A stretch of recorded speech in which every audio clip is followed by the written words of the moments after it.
Penyelidikan epidemiologi adalah langkah surveillance epidemiologi ketiga. Simak sampai selesai.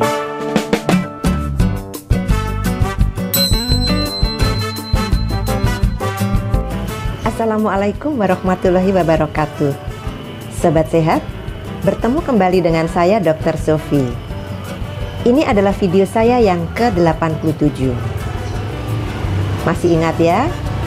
Mulai video 76 dan beberapa video berikutnya akan membahas tentang pedoman, pencegahan, dan pengendalian COVID-19 revisi ke-5 yang merupakan lampiran dari Kemenkes RI nomor 413 tahun 2020 tentang pedoman pencegahan dan pengendalian COVID-19.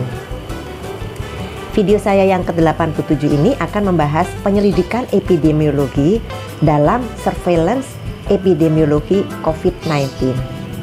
Ini merupakan video ke-12 dari beberapa video yang disiapkan mengikuti alur pedoman P2 COVID-19. Sobat sehat, yuk kita bahas tentang surveillance epidemiologi dalam penanggulangan COVID-19. Pembahasan surveillance epidemiologi COVID-19 meliputi 9 pembahasan, yaitu tujuan surveillance, definisi operasional, penemuan kasus, manajemen kesehatan masyarakat, penyelidikan epidemiologi, pelacakan kontak erat, penilaian risiko, pencatatan, pelaporan, distribusi data dan informasi, surveillance berbasis masyarakat atau SBM, yaitu menyiapkan masyarakat dalam penanggulangan COVID-19. Oleh karena pentingnya pengetahuan tentang surveillance epidemiologi, kita akan mencoba mengenal secara bertahap. Di video 87 ini, kita akan melanjutkan dengan pembahasan kelima dari surveillance epidemiologi, yaitu penyelidikan epidemiologi. Apa itu penyelidikan epidemiologi?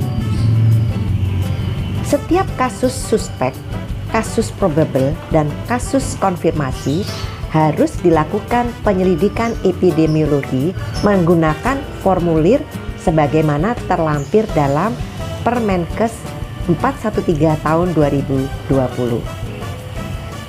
Hasil penyelidikan epidemiologi dapat digunakan untuk memberikan masukan bagi pengambil kebijakan dalam rangka penanggulangan atau pemutusan penularan secara lebih cepat. Selain penyelidikan epidemiologi, kegiatan penanggulangan lain meliputi tata laksana penderita, pencegahan, pemusnahan penyebab penyakit, penanganan jenazah, komunikasi risiko, dan lain-lain yang dijelaskan pada masing-masing bagian.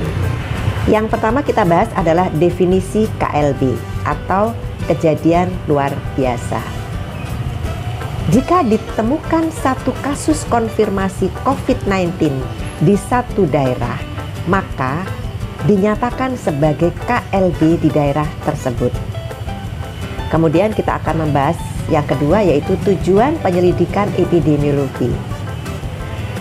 Penyelidikan epidemiologi dilakukan dengan tujuan mengetahui besar masalah KLB dan mencegah penyebaran yang lebih luas. Secara khusus, tujuan penyelidikan epidemiologi sebagai berikut. Pertama, mengetahui karakteristik epidemiologi, gejala klinis, dan virus. Kemudian yang kedua, mengidentifikasi faktor risiko. Yang ketiga, mengidentifikasi kasus tambahan. Keempat, mengidentifikasi kontak erat. Kelima, memberikan rekomendasi upaya penanggulangan. Selanjutnya kita akan membahas tahapan penyelidikan epidemiologi. Tahapan penyelidikan epidemiologi secara umum meliputi A. Konfirmasi awal KLB.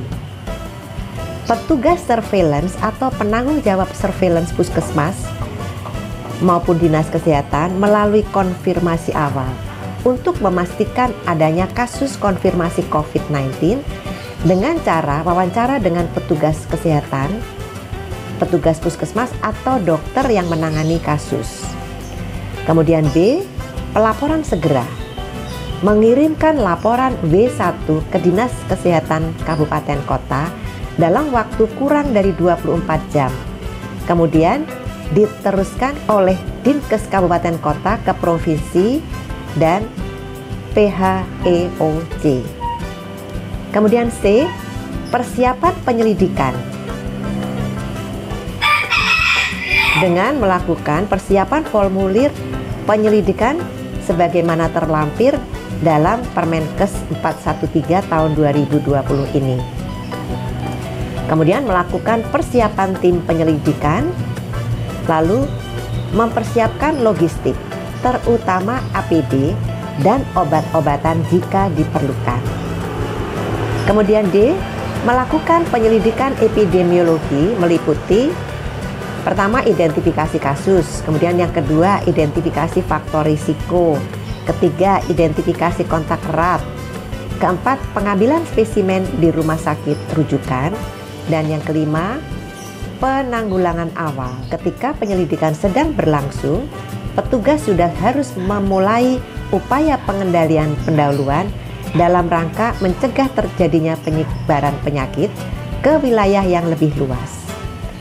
Upaya ini dilakukan berdasarkan dari hasil penyelidikan epidemiologi yang dilakukan saat itu. Upaya tersebut dilakukan terhadap masyarakat maupun lingkungan, antara lain dengan A, menjaga kebersihan atau higieni tangan dan saluran pernafasan.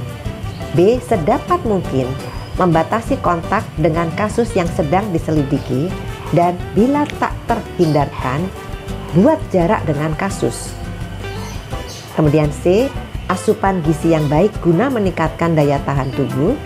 D, apabila diperlukan untuk mencegah penyebaran penyakit dapat dilakukan tindakan isolasi dan karantina. E, menggunakan APD sesuai risiko pajanan sesuai tabel 3.1. Ini kita lihat tabel 3.1 penggunaan APD dalam melakukan penyelidikan epidemiologi. Ini bisa juga dilihat ya di tabelnya. Ini saya akan coba bahas satu persatu. Untuk pelaksana petugas investigasi atau DGC pada kegiatan kasus suspek atau konfirmasi COVID-19 maupun kontak erat, APD yang digunakan adalah tidak perlu menggunakan APD jika wawancara dilakukan melalui telepon. Wawancara melalui telepon merupakan metode yang disarankan. Kemudian, apabila melakukan wawancara langsung dengan kasus suspek atau konfirmasi COVID-19 tanpa melakukan kontak langsung, APD yang digunakan adalah masker bedah. Kemudian menjaga jarak minimal 1 meter. Wawancara harus dilakukan di luar rumah atau di luar ruangan dan kasus suspek atau konfirmasi COVID-19 menggunakan masker bedah. Jaga kebersihan tangan. Kemudian kegiatan yang ketiga, apabila dilakukan wawancara langsung dengan kasus suspek atau konfirmasi COVID-19 dengan melakukan kontak langsung, maka APD yang digunakan adalah masker bedah. Kemudian sarung tangan karet sekali pakai jika harus kontak dengan cairan tubuh pasien. Menjaga jarak minimal 1 meter. Wawancara sebaiknya dilakukan di ruang terbuka dan jika diperlukan untuk masuk ke dalam rumah, maka jaga jarak minimal 1 meter. Jangan menyentuh apapun di dalam rumah dan cek suhu kontak erat untuk memastikan tidak demam. Selanjutnya, pengolahan dan analisis data. Pengolahan dan analisis data dilakukan sesuai dengan ketentuan pada huruf H, bagian pencatatan dan pelaporan. Nanti kita akan bahas juga. F, penyusunan laporan penyelidikan epidemiologi. Setelah selesai melakukan penyelidikan epidemiologi, maka dibuat laporan tertulis meliputi 1. Latar belakang dan tujuan, 2. Metodologi, 3. Hasil penyelidikan epidemiologi yang meliputi A. Data umum, B. Analisis kasus COVID-19 berupa gambaran karakteristik kasus meliputi variabel epidemiologi, yaitu waktu kejadian, tempat, dan orang. C. Analisis faktor risiko. D. Analisis kontak kasus. E. Hasil pemeriksaan laboratorium. F. Upaya yang sudah dilakukan, seperti tata laksana kasus, pemeriksaan laboratorium, tindakan pengendalian faktor lingkungan, dan sebagainya. 4. Kesimpulan dan rekomendasi. Sobat Sehat, kita akan bertemu pada video ke-88 untuk membahas tentang pelacakan kontak erat yang merupakan pembahasan ke-6 dari surveillance epidemiologi. Sampai di sini dulu ya. Saya tetap mengundang masukan dari Sobat Sehat. Silakan sampaikan di kolom komentar. Semoga selalu sehat. Wassalamualaikum warahmatullahi wabarakatuh.